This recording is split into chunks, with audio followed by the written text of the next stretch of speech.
బాబాసాహెబ్ అంబేద్కర్ ఒక excellent observation చేస్తారు. ఇది వీలుంటే మీరు ఎక్కడన్నా కానీ దీని గురించి మాట్లాడండి, కంటెంట్ గురించి చెప్పినప్పుడు ప్లీజ్.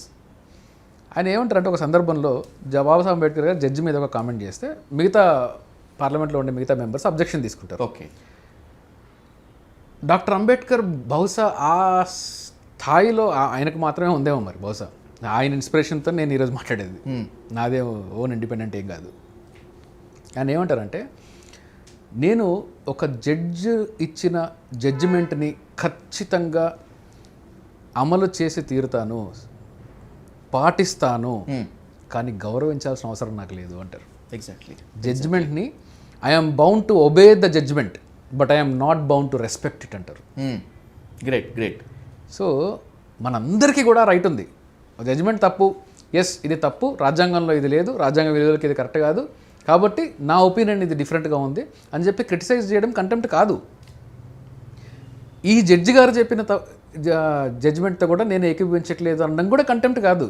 ఈ జడ్జి డబ్బులు తీసుకొని ఇది ఇచ్చాడు అంటే కంటెంప్ట్ అవ్వచ్చు, జడ్జిని వ్యక్తిగతంగా దూషిస్తే కంటెంప్ట్ అవ్వచ్చు. అండ్ దట్టు ఈ జడ్జిమెంట్ నేను పాటించను అన్నా కూడా కంటెంప్టే. జడ్జిమెంట్ పాటించకపోతే ఆబ్వియస్గా కంటెంప్ట్. అంతే అంతే. జడ్జిమెంట్ని పాటించకపోతే కంటెంప్ట్, రెస్పెక్ట్ ఇవ్వకపోతే కంటెంప్ట్ కాదు. ఇప్పుడు నేను అంటాను, లేదండి నాకు అసలు ఆ జడ్జిమెంట్ నాకు చాలా కాన్స్టిట్యూషన్ ప్రిన్సిపల్లో లేదు, I don't respect that judgement అంటాను. కంటెంప్ట్ ఎలా అవుతుంది? Not at all. సో ఇది మనం, you can comment, you can criticise, but you never say that I won't follow. I won't follow అంటే రైట్ లేదు. అంతే. సుప్రీంకోర్టు దాకా వెళ్ళి అథారిటీ ఫైనల్గా కూడా అదే జడ్జిమెంట్ వస్తే you have to obey it. ఖచ్చితంగా చేయాల్సిందే. అంతే. సో మన అందరం కూడా జ్యుడిషియరీని రెస్పెక్ట్ చేయాలి, జ్యుడిషియరీ ఇచ్చే జడ్జిమెంట్స్ని పాటించాలి. కానీ జ్యుడిషియరీ మీద ఉండే రెస్పాన్సిబిలిటీ ఏంటి అంటే, మళ్ళీ చెప్తున్నాను నేను, మనం దాన్ని రెస్పెక్ట్ చేసే లాంటి క్యారెక్టర్ని నిర్మాణం చేసుకోవాలి. రాజ్యాంగ విలువలకి కట్టుబడి ఉండి జడ్జిమెంట్లు ఇస్తున్నారు అనే ఒక భావనని, కాన్ఫిడెన్స్ని సాధారణ పౌరులలో నింపాలి.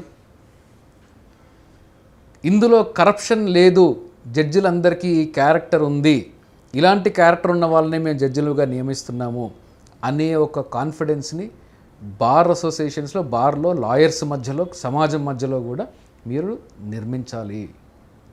అదర్వైజ్ ఇలాంటి ఒపీనియన్స్, ఇలాంటి ఇప్పుడు ఎన్సీఆర్టీ పెట్టారు, ఎవరు నేను రేపు పుస్తకం రాస్తాను, పుస్తకాన్ని మీరు బ్యాన్ చేస్తారా? చేయరుగా. అంతే. సో ఆర్టికల్ 19 వ్యతిరేకమే కదా, అంతే, ఫ్రీడమ్ ఆఫ్ స్పీచ్కి వ్యతిరేకమే.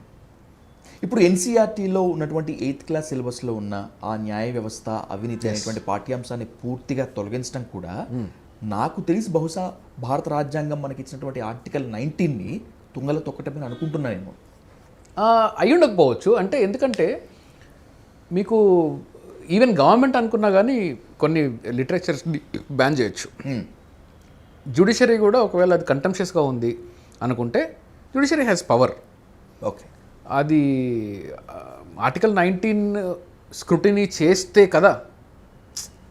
ఆ ఎన్సీఆర్టీ మీరు అన్న కామెంట్ ఎప్పుడు జస్టిఫై అవుతుంది అంటే, ఈ పుస్తకంలో ఉండే కంటెంట్ని స్క్రూటినైజ్ చేయాలి అని చెప్పి జ్యుడిషియరీ ముందుకు వచ్చినప్పుడు, జ్యుడిషియల్ స్క్రూటినీ ఆర్టికల్ 19 కింద జరిగినప్పుడు ఇది ఆర్టికల్ 19 కిందకి రాదు, ఈ ఫ్రీడమ్ ఆఫ్ స్పీచ్ అండ్ ఎక్స్ప్రెషన్లోకి రాదు, దీనిలో పలానా కంటెంట్ ఉంది కాబట్టి రాదు అని చెప్పి జడ్జెస్ చెప్పినప్పుడు అప్పుడు ఫ్రీడమ్ ఆఫ్ స్పీచ్ అండ్ ఎక్స్ప్రెషన్కి అడ్డుకట్ట వేసినట్టు అవుతుంది.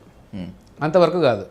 కానీ ఇప్పుడు ఏంది అంటే, పేషెంట్ హాస్పిటల్కి రాలేదు, ఆపరేషన్ జరగలేదు, గుండె తీయలేదు, కానీ అసలు ఇవి ఏమీ జరగకుండానే ఇంట్లోనే వీడు చచ్చిపోయాడు, అసలు వీడు లేడు అని చెప్పి ఆడికి జబ్బు లేదు, ఆడు పేషెంటే కాదు, ఆడికి ఆపరేషన్ అవసరం లేదు అని చెప్పి ఇంట్లో ఉండేవాడిని ఇంట్లోనే తాళం వేసి పెట్టేశారు. ఇది జరిగింది. కాబట్టి ఐ కెన్ నెవర్ సే 19 అడ్డుకున్నారా అడ్డుకోలేదా అనేది నేను చెప్పలేను. రైట్.